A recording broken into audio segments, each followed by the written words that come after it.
Imagine for a second you're a 911 dispatcher. You pick up the phone, and you hear the trembling, just completely desperate voice of a woman staring at a locked bedroom door. It's exactly 10:55 p.m. The caller is Nora Bennett, and she literally says, "My husband is inside, but I can't open the door."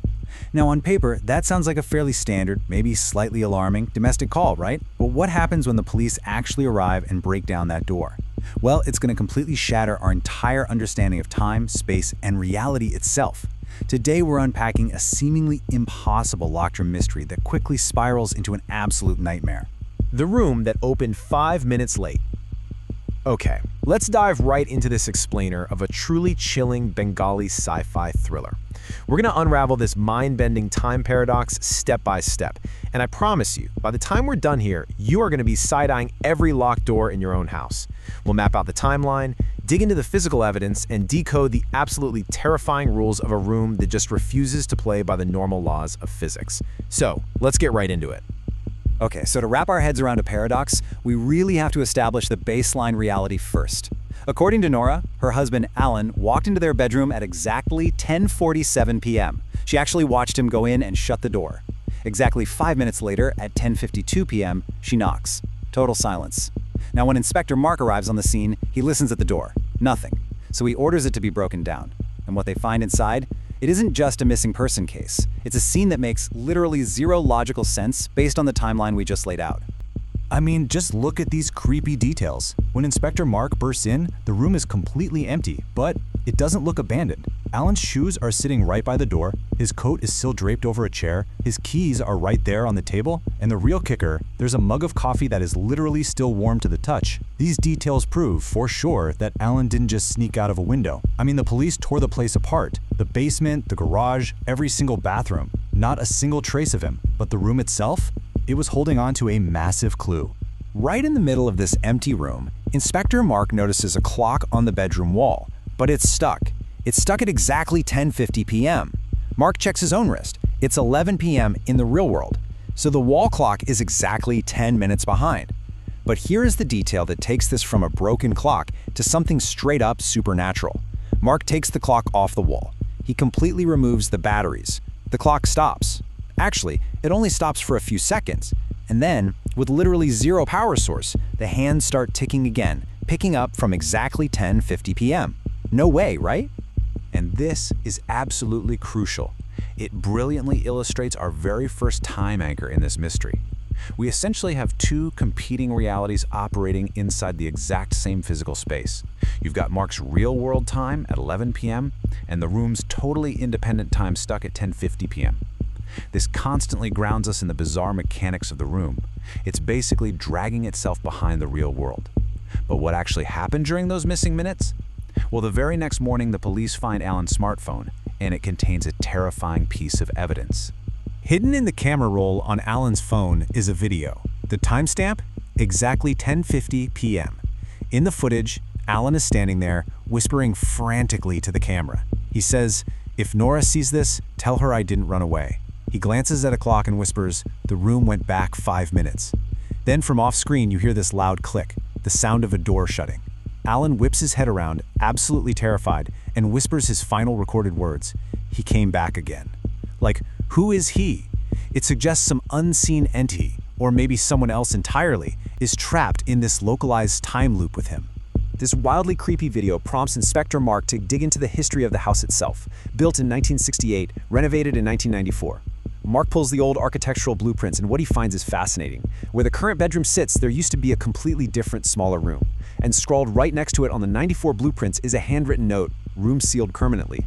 No explanation, no reason at all. So Mark goes back, finds a suspiciously thick wall in the bedroom, and literally smashes his way through the plaster. And what does he find? An older, hidden door. No handle, just a strange symbol of a clock painted on the wood. So he gets behind that door, and it's this narrow, old-fashioned room. Vintage furniture, an old rotary telephone, and, yep, another clock on the wall. And the time? 10:50 p.m. Mark just stands there, observing it, and he figures out the terrifyingly rigid mechanical rule of this hidden space. This isn't just a spooky haunting, you know? It's a strict, inescapable cycle.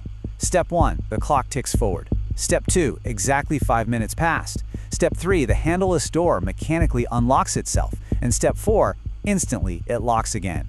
It's like a perfectly calibrated, totally malicious time trap. Now, sitting on a vintage table inside this trap of a room is a major piece of physical evidence. It's a dusty old diary. Mark opens it up and realizes it belonged to Harold Bennett, Alan's father. The very last entry reads, "Today I stayed in the room 5 minutes longer. I saw my wife 5 minutes in the future." And the final, chilling sentence, "If I don't come back, the door will never open after 10:50. Here is the real kicker. Alan's father, Harold, vanished without a trace in this exact house 25 years ago. The trauma of that has haunted Alan his entire life. Suddenly, the clock on the wall of this hidden room finally hits 10:55 p.m. The heavy door swings open. Mark looks through, expecting to see the modern bedroom he just came from, but instead, he's looking at a completely 1990s version of the room. Different paint, different furniture layout, and sitting right there on the bed, looking absolutely terrified, is Alan. Mark shouts to him, but Alan yells back, "Close the door, it hasn't been 5 minutes yet." Which brings us to the ultimate brain teaser. How could a man be missing for 25 minutes in the real world, but only experience 8 minutes himself? Let's just pause here for a second and soak in this realization. Mark and Alan are standing face to face. They're literally having a conversation across a doorway, but they're existing in two entirely different timelines. Mark checks his watch. It is 11:12 p.m. in his reality. He tells Alan he's been missing for 25 minutes. Alan looks at him like he's crazy and points to the clock in his version of the room. For Alan, it is only 10:55 p.m. To him, he's only been inside this hidden space for exactly 8 minutes. Let's map this out to really grasp the bonkers mechanics of what's happening. At 10:47, Alan entered the normal bedroom. At 10:50, he crossed over into the hidden room. For Alan, 5 minutes passed, bringing him to 10:55. But because the room operates on this massive time delay, basically dilating reality itself, those 5 minutes for Alan stretched into a 22-minute delay for the outside world. That brings Mark's timeline to 11:12 p.m. They are bridging a literal gap in time. But as if that isn't crazy enough, Alan drops a piece of information that turns the whole thing upside down. "When I first entered, you were already here." Mark's blood absolutely runs cold. He tells Alan that's impossible. He hadn't even gotten to the house when Alan first went missing. But Alan insists. He says an alternate or maybe a future version of Mark was standing right there in the room, and that version gave Alan a very specific warning. When you get out of this room, do not trust Nora. And right on cue, Mark looks past Alan, and standing in the hallway outside the door is Nora. Her face is just unnaturally calm. She looks at her terrified husband and just slowly smiles. Nora looks right at Alan and coldly says, "You're making the same mistake again." Mark draws his weapon, demanding to know who she really is. But before she can even answer, the room's mechanics trigger. The wall clock shifts from 10:55 to 11 o'clock. Instantly, the room plunges into pitch blackness, a total sensory void. When the lights violently flicker back on a split second later, the timeline is snapped.